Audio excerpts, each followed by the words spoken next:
신짜가반 여러분 안녕하세요. 베트남어 강사 김연진입니다.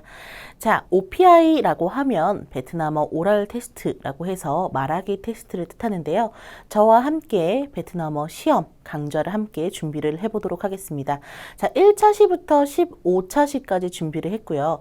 1차 시부터 15차 시까지 스텝 바이 스텝으로 갈 수 있도록 수준을 조금 천천히 올라갈 수 있도록 준비를 해봤습니다. 자, 1차 시에서는 자기소개가 지금 나오는데요. 여러분들 보통 OPI 시험을 보실 때 자기소개 영역 굉장히 중요하시죠. 그래서 1대1 꼬리물기로 이름이 무엇인지부터 여러분들의 대답을 하실 수 있도록 조금 준비를 해드렸습니다. 자, 1차 시부터 15차 시까지 보시면 업무 혹은 일상 혹은 베트남 여행, 뭐 국내 여행 등 다양한 주제가 있기 때문에 여러분들이 보시기에 조금 편하게 보실 수 있도록 준비를 했으니까 여러분 많은 관심 부탁드릴게요. 자, 일단 오늘은 1차 시입니다. 바로 자기소개 관련인데요. 바로 진행을 해보도록 하겠습니다. 자, 일단 OPI를 보실 때 자기소개를 해보세요 라고 할 수도 있고 아니면 그냥 1대1 꼬리물기로 당신의 이름은 뭐예요? 아니면 뭐 어느 나라 사람이에요? 이렇게 물어볼 수도 있거든요. 자, 일단 첫 번째는요. 자기소개를 해보세요. 자기소개를 해줄 수 있어요? 이런 식으로 조금 길게 대답할 수 있는 질문을 한번 준비를 해봤는데요. 자, 일단 하나씩 보도록 하겠습니다. Xin tự giới thiệu về bản thân. 자, 다시 한번 읽어볼까요? Xin tự giới thiệu về bản thân. 자, 여기에서 xin이라고 하면 무엇 해보세요 라는 공손의 의미가 되겠고요. 뜨으라고 하면 요거는 자기 자신의 스스로 자자예요. 자, 그 다음 giới thiệu 라고 하면 소개하다. 자, 그리고 왜라는 것은 무엇에 대해서. bản thân 이라고 하면 요거는 본인이라고 표현을 할 수가 있겠습니다. 자, 다시 같이 한번 읽어보도록 할게요. Xin tự giới thiệu về bản thân. 자, 그래서 OPI를 딱 보셨을 때 상대방, 이제 면접관이 본인 소개를 해보세요 라고 하면 이렇게 블라블라블라 이렇게 얘기를 하시면 좋겠죠. 자, 그 다음 Xin tự giới thiệu về mình được không? 한 번 더.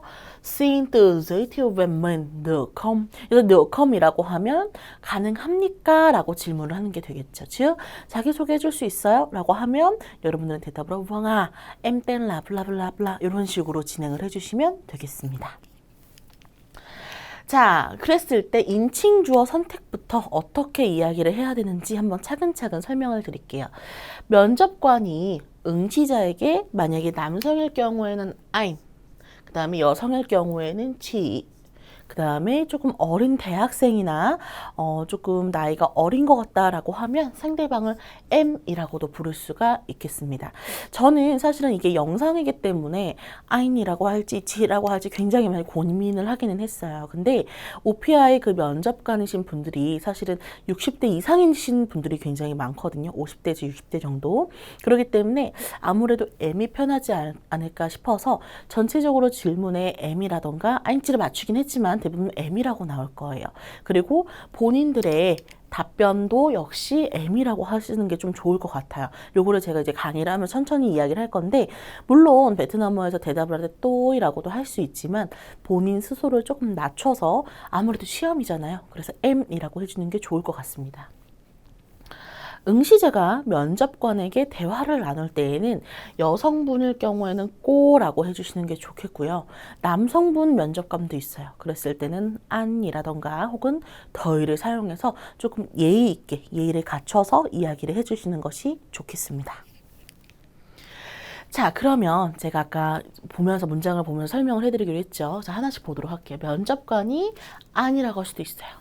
G라고도 할 수도 있고 M이라고도 할 수도 있어요. 자, 그랬을 때 응시자는 물론 내가 베트남어로 배울 때 또이가 너무 익숙해 라고 하시면 굳이 바꾸실 필요는 없어요. 또이를 그대로 쓰셔도 상관은 없습니다. 하지만 내가 조금 더 낮춰서 이야기를 해야겠다 라고 하시면 M을 사용해 주시면 조금 더 좋겠죠. 자, 앞부분은 굉장히 쉬우니까 한번 읽고 넘어가도록 할게요. Anh tên là gì? Chị tên là gì? em tên là gì? 이렇게 물어볼 수도 있고요. 자, 간혹 가다가 OPI를 보시는 분들 중에 레벨 선택이 사실은 OPI는 가능하지만 OPI는 레벨 선택이 안 되잖아요. 그렇죠? 사실 오픽도 레벨 선택이 되는 것은 아니지만 서베이에서 내가 이런 질문을 선택을 할 수 있잖아요. 근데 OPI는 선택 질문이 사실은 안 돼요. 그냥 상대방이 물어보는 질문에 대해서 알아듣고 바로 대답을 해야 되는데 똑같은 질문인데도 못 알아듣는 경우가 있어요. 왜 그러냐면 사람이 아무래도 긴장을 하다 보면 어떤 단어는 들리고 어떤 단어는 안 들릴 수 있잖아요. 여태까지 배운 것은 안텔라지였어. 근데 OPI 그 면접관이 갑자기 땐 고아일라시라고 하면 순간 당황할 수 있단 말이에요. 그렇기 때문에 OPI를 공부하실 때는 단어를 반드시 확인을 해주셔야 되고 그 다음에 약간 동음이어 같은 것도 확인을 해주셔야 되겠죠. 그리고 조금 문장을 이렇게도 하고 저렇게도 했을 때 이렇게 질문하면 이렇게 해야지 저렇게 해도 당황하지 않고 이렇게 해야지라는 것을 조금 준비해 주시는 게 좋을 것 같아요. 그래서 특히나 조금 레벨이 한 IL, IM 정도이신 분들이 많이 좀 당황하실 수 있는 것들이 이런 것인데 이건 어디까지나 예시이고요. 그리고 조금 높은 등급, 그러니까 베트남어 공부를 좀 오래 하신 분들은 요 정도는 사실은 그렇게 막 긴장해서 하실 필요는 없을 것 같긴 해요. 자, 그래서 땐과 아일라지 혹은 땐알라지 이런 식으로 질문할 수 있다라는 것이 특징이 되겠습니다. 자, 그랬을 때 저는 누구입니다. 뭐 tôi tên là 연진, em tên là 연진 이런 식으로 표현할 수가 있겠지요. 자, 그 다음 국적 요것도 굉장히 쉽죠. Em là người nước nào? Em là người nước nào? 라고 질문을 합니다. 그랬을 때 em là người Hàn Quốc à? Em là người Hàn Quốc à? 라고 대답을 해주시면 되겠고요. 자, 그러면 언어부터가 사실은 중요한 것 같아요. 사실은 이름을 얘기하고 국적을 얘기하는 것까진 좋았어요. 근데 언어 같은 거에서부터 막히는 경우가 있어요. 왜 그러냐면 보통 제가 이제 우리 학생들을 만나면 em nói được tiếng Việt phải không? 이렇게 물어보는 경우도 있지만 그냥 너는 어떤 언어를 구사하니? 이렇게 물어볼 수도 있잖아요. OPI에서도 이렇게 물어볼 수가 있기 때문에 당황하지 않고 잘 듣고 대답을 해주시는 게 좋을 것 같은데요. 자, 일단 면접관이 이렇게 질문을 합니다. Em có thể nói được tiếng gì? 한 번 더. Em có thể nói được tiếng gì? 혹은 Em có thể nói được ngoại ngữ gì? 한 번 더. Em có thể nói được ngoại ngữ gì? 그래서 ngoại ngữ 라고 하면 외국어를 뜻하겠죠. 그 다음 nói được 이라고 하면 말할 수 있어요 라는 표현이 되겠습니다. 자, 그랬을 때 여러분들이 가능한 언어 구사 가능한 것들을 넣어주시면 되는데요. Em có thể nói được tiếng Anh và một tiếng Việt ạ. 이렇게 표현을 해주시면 되겠습니다. 천천히 한번 해볼게요. Em có thể nói được tiếng Anh và một ít tiếng Việt ạ. 여기서 một it은 물론 안 하셔도 상관은 없어요. 근데 이제 베트남어 OPI 시험을 보실 때 조금 내가 잘한다고 하면 좀 그렇지 않을까 이렇게 생각을 하시기 때문에 조금 베트남어 조금 할 수 있어요. 이런 식으로 좀 표현을 하실 수가 있겠죠. 여기서 띵안은 혹시 안 되실 것 같으면 그냥 모리 띵벳 이렇게만 하셔도 괜찮고요. 이 주황색 있는 부분에 여러분들이 가능한 말할 수 있는 것들을 넣어주시면 되겠습니다. 다시 한번. Em có thể nói được tiếng Việt 혹은 em có thể nói được tiếng Anh và một ít tiếng Việt 이런 식으로요. 네, 다음은 직업 관련인데요. Em làm nghề gì 해서 당신의 직업은 무엇입니까? 라는 질문에 대답을 같이 한번 해보도록 하겠습니다. 직업 관련 표현이 사실은 em làm nghề 지도 가능하겠지만 dạo này em làm gì? 이렇게 물어볼 수도 있겠죠. 다시 한번 dạo này em làm gì? 혹은 em làm nghề gì? 이렇게 질문할 수 있겠습니다. 자, 그래서 응시제는요. Em là nhân viên công ty 블라블라블라. 자, 여기는 사실은 뭐 예를 들어 ABC라고 하면 công ty ABC라고 할 수도 있겠고요. 혹은 여러분들의 회사명을 넣어주시면 되겠습니다. 자, 그래서 em là nhân viên công ty 블라블라블라 라고 대답을 해주시면 저는 어느 회사 직원입니다. 회사원입니다. 라고 표현을 할 수가 있겠습니다. 자, 그러면 사는 곳은요. Em đang sống ở đâu? Em đang sống ở đâu? 라고 표현을 하는데요. 그랬을 때 저는 어디에 거주합니다. 여기서 sống 같은 경우에는 뭐 Em đang làm việc ở đâu?도 괜찮겠고요. 혹은 Em đang học tiếng Việt ở đâu?도 괜찮겠고 어디서 일하는지 베트남어로 어디에서 공부를 하는지 이런 것들을 좀 응용해서 넣어주시면 되겠네요. 자, 응시자는요. Em đang sống ở thành phố Seoul. Em đang sống ở thành phố Seoul. 여기에 거주하시는 지역을 넣어주시면 되는데 만약에 단포가 아니다 라고 하시면 띵이라고 하셔도 괜찮아요. 띵은 무슨 도이기 때문에 경기도다 하시면 띵 경기 혹은 띵 경기도라고 표현을 하셔도 전혀 무방하겠죠. 자, 그 다음. 자, 요즘에 오피아에서 또 이런 거 많이 물어보더라고요. 당신은 아파트에 사시는지 혹은 주택에 거주를 하시는지 요즘에 좀 요거 많이 나오는 질문 중에 하나예요. 그래서 em sống ở chung cư hay nhà riêng? 이렇게 물어보는데 이때 하이라는 것이 약간 선택 의문문이에요. 그래서 사실은 이 문장으로 봤을 때 의문 형태가 없는데 질문이 있네 라고 좀 궁금하실 수도 있잖아요. 그래서 이 하이를 선택 의문문으로 봐주세요. 그래서 너는 이거니? 아니면 이거니? 이런 식으로 표현할 수 있거든요. 그래서 em sống ở chung cư hay nhà riêng 이라고 하면 chung cü는 아파트, 그죠? 그 다음 nhà riêng 이라고 하면 주택이라는 표현이 되겠습니다. 즉 em sống ở chung cư hay nhà riêng 이라고 하면 여러분들이 거주하시는 곳을 한 번 더 이야기를 하시면 되겠습니다. 그래서 em đang sống ở chung cư à? 한 번 더 em đang sống ở chung cư à? 라고 표현을 하실 수가 있겠죠. 그래서 여기에다가 여러분들이 거주하시고 있는 그런 형태를 넣어주시면 되겠습니다. 자, 그 다음에 나이. 이것도 굉장히 많이 질문하는 것들 중에 하나인데 OPI를 시험을 보시는 분들이 제일 많이 맞다. 막 이렇게 하면서 좀 헷갈려 하시는 분들이 굉장히 많아요. 바로 숫자입니다, 여러분. 숫자인데 제가 항상 말씀드리고 싶은 것은 OPI를 보러 가실 때 꼭 외워야 될 게 있어요. 예를 들면 그날의 시간, 그리고 요일, 그리고 날짜, 나이 이런 것들은 조금 헷갈릴 수가 있어요. 그래서 이거는 좀 달달달달 외워서 어떤 질문이 나와도 이건 헷갈리지 않게 대답을 하는 것이 가장 중요합니다. 그 중에 나이가 포함이 되어 있는데요. 자, 일단 질문은 너무 쉽죠. Em bao nhiêu tuổi? 요거를 못 알아들어서 대답을 못하는 경우는 없어요. 단 본인 나이 숫자를 까먹어서 조금 헷갈려 하시는 경우가 굉장히 많더라고요. 그래서 0부터 10까지 잘 캐치해 주시고 그 다음에 숫자 연습을 좀 해주시면 좋을 것 같아요. 한번 읽고 저랑 숫자 연습 한번 하고 넘어갈게요. 일단 첫 번째, Em bao nhiêu tuổi? Em 34 tuổi à? 혹은 em 34 tuổi à? 라고 표현을 하는데요.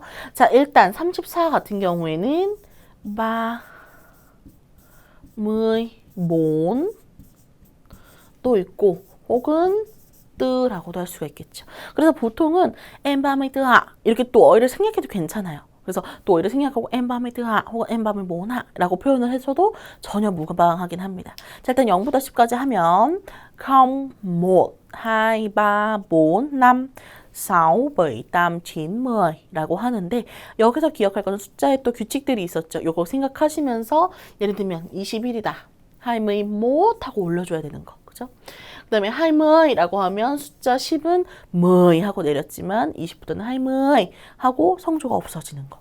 그리고 뭐 25다라고 하면 뒤에 5는 남이 아니라 25 하고 바뀌는 거. 요런 거 기억하시면서 조금 공부하셨으면 좋겠어요. 제가 이 강좌는 OPI 강좌이기 때문에 따로 뭐 숫자를 이렇게 막 하지는 않거든요. 그래서 여러분들이 기초나 초급을 조금 잘 하신 다음에 이 강좌를 보시면서 뒤에 가면 되게 어려운 단어들도 조금 있을 거예요. 그래서 조금 공부를 하시는데 요런 숫자 같은 경우는 잊지 않고 여러분 하셔야 합니다.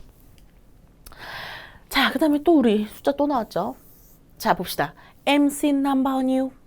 Em sinh năm bao nhiêu? 여기서 sinh năm 이라고 하면 생년이라고 할 수가 있겠고요. bao nhieu라고 하면 몇, 얼마가 되겠죠. 한 번 더. Em sinh năm bao nhiêu? 좋아요. 그랬을 때 응시자는요. 두 가지 표현이 있어요. 하나는 Em sinh năm 1986 이런 식으로 하나씩 하는 경우. 혹은 Em sinh năm 1986 이렇게 표현하는 경우도 있어요. 자, 한 번 더. 1000 혹은 1986 이렇게 끊어 있는 거예요. 간혹가다 이제 학생들이 영어처럼 1986 이건 안 되나요? 이렇게 물어보시더라고요. 그러니까 19, 86 이렇게 절대 안 돼요, 여러분. 1000 여기는 북쪽에서 배우신 분들은 아마 응인 쓰실 거고 혹은 남쪽에서 배우신 분들은 응안 쓰시겠죠. 그 다음에 여기는 어떻게 돼요? 짬이 돼야 되겠죠. 꼭 기억해 주세요. 1986 이렇게 표현을 한다던가 아니면 그냥 1, 9, 86 똑같은 개념인데 응인이나 짬을 넣지 않는 거예요. 그냥 뭐, 진, 땀이 싸우 이렇게 읽는 경우도 있어요. 그래서 숫자 읽는 경우 여러분 잘 기억을 해주셔야 됩니다. 다시 한번 em sinh năm bao nhiêu 그랬을 때 em sinh năm 1984화 혹은 em sinh năm 1984화 이렇게 표현을 해주시면 되겠습니다. 자, 그 다음에 자기소개서, 애인, 유무 이런 거 왜 물어보나 모르겠어. 그죠? 근데 OPI에서 또 나와요. 그래서 여러분들이 조금 준비를 해주시면 좋을 것 같아요. 갑니다. Em có người yêu chưa? Em có người yêu chưa? 여기서 người yêu 라고 하는 것이 바로 애인이 되겠죠. 다시 한번 Em có người yêu chưa? 그랬을 때 아직 없어요 라는 표현으로 이게 중요해요. 없습니다 라는 표현은 그냥 사실은 없다 라고 하면 không có 쓰잖아요. 그렇죠? 이건 베트남에 제가 살았을 때 뭐 결혼했어요? 애인이 있어요? 뭐 이런 거 했었을 때 사실 컴을 쓰면 여태까지는 안 했지만 앞으로도 일어나지 않을 상황 이런 것들을 좀 뜻하죠. 그렇기 때문에 뭘 써야 돼? 반드시 chưa có 이거 너무 중요해요. 그래서 em chưa có người yêu 라고 하면 저는 아직 애인이 없어요 라는 표현이 되겠고요. 만약에 있으시다면 em có người yêu 라고 대답을 해주시면 되겠죠. 다시 한번 쭉 읽어볼게요. Em có người yêu chưa? Em chưa có người yêu ạ. Em có người yêu ạ. 이렇게요. 자, 그리고 결혼 유무를 물어볼 수도 있겠죠. 만약에 미혼이신 분들은 아까처럼 애인을 이야기를 해주시면 되겠고 만약에 결혼 유무에 대해서 물어보시면 거기에 맞춰서 얘기하시면 되는데요. Em đã kết hôn chưa? Em đã kết hôn chưa? 라고 하면 이때 kết hôn 은 뭐예요? 맞아요. 결혼이라는 표현이 되겠습니다. 그쵸? 자, 그랬을 때 비슷한 표현으로 물어봅니다. Em đã lấy chồng chưa? Em đã lấy vợ chưa? 라고 물어보는데요. 이때 chong이라고 하면 남편, vợ 라고 하면 와이프를 뜻합니다. 이때 lấy 라는 것은 받다, 받아들이다 라는 표현이에요. 즉, lấy chong이라고 하면 남편을 받아들이다. 누구한테 물어봐요? 그쵸, 여자한테 물어볼 수 있어요. 즉, 뭐 시집 가다? 뭐 이렇게 물어볼 수가 있겠고요. lấy vợ 라고 하면 와이프를 받아들이다 라는 표현으로 장가 가다 라는 의미로 물어볼 수 있어요. 그러니까 시집 갔어요? 장가 갔어요? 이렇게도 물어볼 수 있겠고요. 혹은 em đã lập gia đình chưa? 자린이라고 하면 가족이 되겠죠. 럽은 만들다, 설립하다라는 뜻이에요. 저 럽 자체가 한자로 따지면 립자거든요. 그렇기 때문에 설립하다. 즉, 가정을 설립했냐, 가정을 이뤘냐라고 물어봐요. 자, 비슷한 표현으로 꺼도 쓸 수 있어요. 가정이 있냐. 거라는 것은 있다라는 거거든요. 즉, 가정이 있습니까? 전부 다 결혼했어요? 라고 질문할 수가 있다라는 게 특징이죠. 그랬을 때 하신 분들은 em đã kết hôn rồi ạ. Em đã kết hôn rồi ạ 라고 대답을 해주시면 되겠죠. 혹은 기간을 얘기하실 때는 Em đã kết hôn được 3 năm rồi ạ. Em đã kết hôn được 3 năm rồi ạ. 이런 식으로 기간을 얘기를 해주시면 되겠습니다. 근데 아직 결혼을 안 하신 분들은 Em chưa kết hôn ạ 라고 대답을 해주시면 되는데 주의할 점은 여기에 뭐 넣으면 안 된다고요? 그쵸, 컴 넣지 말라고요. 아직 안 했다라는 개념으로 cheu를 넣어주세요. 다시 한번 em đã kết hôn rồi ạ. 혹은 em đã kết hôn được 3 năm rồi ạ. 이렇게요. 혹은 안 하셨으면 em chưa kết hôn ạ 라고 대답을 해주시면 되겠습니다.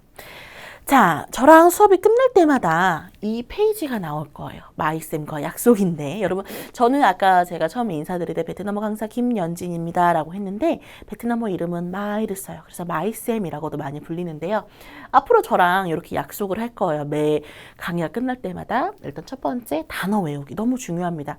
이거는 1차시기 때문에 사실은 보시는 분들에 따라서 조금 어려울 수도 있고 조금 너무 쉬울 수도 있어요. 근데 그 뒤에 있는 강의들이 좀 난이도 자체가 약간 좀 중급 정도에서 중상급이라고 생각하시면 되겠거든요. 그래서 OPI를 보실 때 약 한 IM, IH 정도의 주제가 좀 많아요. 그래서 단어 반드시 외우셔야 됩니다. 요거는 thuộc lòng tự vựng이라고 하는데요.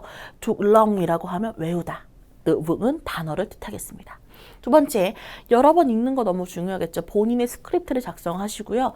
본인이 조금 약간 이렇게 입에 익숙할 수 있도록 여러 번 읽어주세요. 그리고 외우면 너무 좋겠죠. 그래서 knock me you learn. 마지막은요, 매일 연습하는 거 되게 중요해요. 이렇게 해놓고서는 오늘 하루 하고 일주일 뒤에 하고 이렇게 연습하시면 안 되고요. 정말 조금이라도 하루에 10분만이라도 투자하시면서 여러 번 읽고 가시면 좋겠습니다. 그래서 로엔답이라고 하면 연습하다 hàng ngày 매일같이 연습해 주시면 되겠습니다. 그래서 단어 읽고 여러 번 읽고 매일 연습을 하시면 나중에 15차시까지 강의가 끝난 후에 OPI 도전하셨을 때 조금 좋은 결과가 있지 않을까 싶습니다. 자, 그래서 여러분들 베트남어 OPI 여러분들이 준비하시는 거 항상 응원하겠고요. 베트남어로는 화이팅, 고렌이라고 합니다. 저와 함께 다음 차시부터 쭉 꾸준하게 공부를 하실 텐데 포기하지 않고 끝까지 가셨으면 좋겠습니다. 자, 그러면 저는 다음 강의에서 뵙겠습니다. Xin chào các bạn.